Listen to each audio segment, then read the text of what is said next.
Charles, South Carolina, Sergeant Philip Dale Nix was a loving husband, father, and son who served on the force for 23 years. After this trigger warning and disclaimer, we will get right into the story. Remember to like, share, and subscribe, and also leave a comment. Learning more about the series of events that led up to Sergeant Nix's death. These are the three suspects that are now in police custody, accused of killing Nix and trying to get away. WFNY News 2's Hannah Jeffries and fellow journalist Julia Morgan went to the magistrate's office to have a closer look at arrest warrants and what they revealed. And what they found was shocking. $83.45. Arrest warrants say that's the dollar amount of beer Jameer Foster and John Morrison were trying to get away with when they were approached by an off-duty officer. Greensboro police identify that officer as Sergeant Philip Dale Nix. Police say Nix was trying to stop the crime when he was shot, allegedly by Foster, who has been charged with first-degree murder. While a second off-duty officer and paramedic tried to save Sergeant Nix's life, Foster and Morrison must have ran away with help from Zycuria Blackwell. Warrants quote Blackwell telling Foster that they needed to get out of there because he just killed a cop. The warrants also said Blackwell helped Foster sell the stolen beer, purchase narcotics, talked with him about disposing the firearm, and removing the license plate off the getaway car. Meanwhile, Sergeant Nix was taken to the hospital where he died as police tracked down the suspects. In Greensboro, Hannah Jeffries, WFNY News 2. Foster and Morrison are both being held without bond. Meanwhile, Blackwell is being held on a $500,000 bond. We have a full list of each of their charges on our website.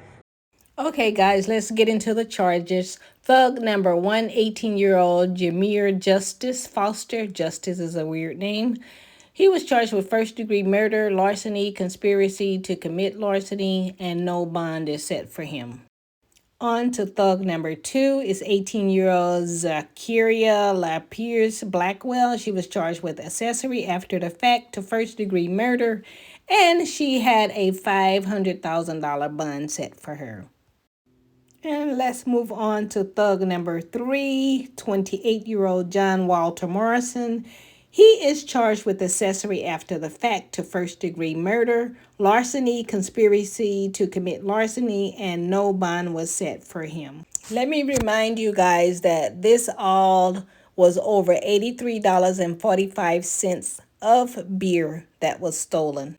Now, I do have these following questions. Are criminals bullying citizens into lessening the consequences? Do you feel crime has increased in the last few years? Do you feel men should take responsibility for the children they create? Now, the reason I'm saying men is because many men will blame a single mother for raising the children. So obviously, that's not a job that's being done well, as they will say. So therefore, do you think they should take responsibility for creating and raising their own children? Do you think people are being guided by the media to think a certain way? For example, do you think criminals are children that are being raised without morals or guided by the media, basically alluding to no consequences for crimes? Now, these are some statements that Malcolm X made. He said, the media is the most powerful entity on earth. They have the power to make innocent guilty and guilty innocent. Malcolm X went on to say this. He also stated this: if you are not careful, the newspapers will have you hating the people who are being oppressed and loving people who are doing the oppressing. What do you think about those statements? Remember to like, share, subscribe, and comment.